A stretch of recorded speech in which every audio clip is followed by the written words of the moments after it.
Okay, so what's up guys, Jibo here. On this tutorial today we're going to be doing beauty retouching the easy way. That is beauty retouching without frequency separation, because I've got to understand frequency separation usually gives some people loads of issues. So today I'm going to put you through how to do your beauty retouches without having to do frequency separation. Alright, okay, so to do this we'll be needing Adobe Photoshop, and I'll be using my Adobe Photoshop CC 2017. So I just go to open, I go to my file explorer, I find the location of the picture. Okay, so I took this photo some time back. I've retouched it with frequency separation actually, but I learned this other method, and I felt like this other method is much easier and people can easily relate with this one, and it saves you the stress of frequency separation, where you can just get this thing done very fast. Okay, so if we zoom in, we are going to be seeing the details on her face. Looking at her face, you see some rough edges over the face. I'm going to zoom out right now. So I'm dragging the image around. Look in.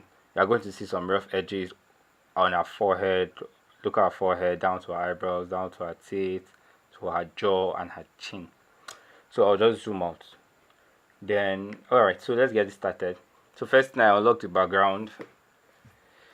Then okay, I just zoom in again, so just see how it is. I go to my lasso tool up there, lasso tool. Yeah, so I just draw around one of the edges. Actually, you can use your polygonal lasso tool, but I prefer to use this one. After you draw that, just go to your feather, pick something around 30, 20 to 40, depending on your kind of image, so that the feather is going to blend it. Then duplicate the layer from your main background layer. After duplicating that, go to filter, go to Gaussian blur, then play with the toggle there till it sits well with you. Let it not be too smooth, and let it not be rough, and let it not be too smooth. So then you repeat the process again, you do it again, you select another side, you select another part of the face, you duplicate it from your background layer, and then you blur it out. Okay, so there's one thing you need to note. When you're selecting this part of the face, be very careful to identify the midtones and the shadows. Don't select the midtones and the shadows at the same time. Select the midtones separately from when you're selecting the shadows and the highlights, so that you won't have issues.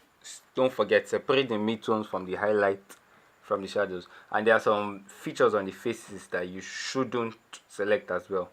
Like if you see this line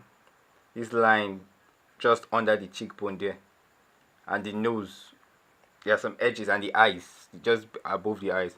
Those places you shouldn't blur them out. Those places need full details, because immediately you blur it out, it loses the detail of the actual image, and it becomes difficult to identify the actual image. So it might just become so blurred out and blown out. Alright, so I'll just group all my layers, all those layers that we duplicated from the background layer. We just group them.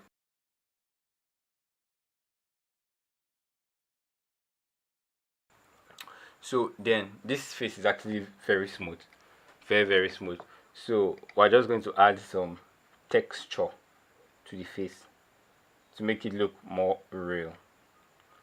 So to add this texture, we'll just duplicate the background layer. The last layer at the end. We'll change the blending mode to linear lights. Go to filter, then you go to other, then you go to high pass. Okay, so here it's very tricky, very tricky. So when you are playing with this toggle, you need to zoom in to make sure the texture is not too much, and make sure the texture is not blown out, and you make sure the texture is not too small, so your face is not too smooth and looking so fake. So you just adjust the texture. So for this one, we're going to be using something like 0.8. Yeah, 0.8 is like perfect for this. So if you zoom in, you can still see a little bit of the texture, and if you zoom out, it's smooth and you still see the texture. So then you merge the three layers together.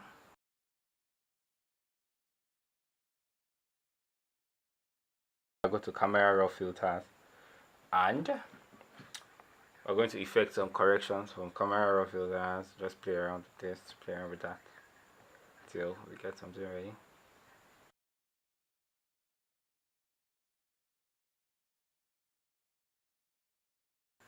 We all know frequency separation take a long amount of time. There are times which you need to deliver something very good in just little time. But I will always say frequency separation is a more professional way to do it. But this is another way around it, and it gives you similar results, if not almost the same thing. Only a pro will be able to notice that, oh, this is not actually frequency separation. Alright, so then before, then you have after. Before, then you have after. If this tutorial has added any value to you, don't forget to like, subscribe, share. I remain Olumide Jibo, and I'll catch you guys next week.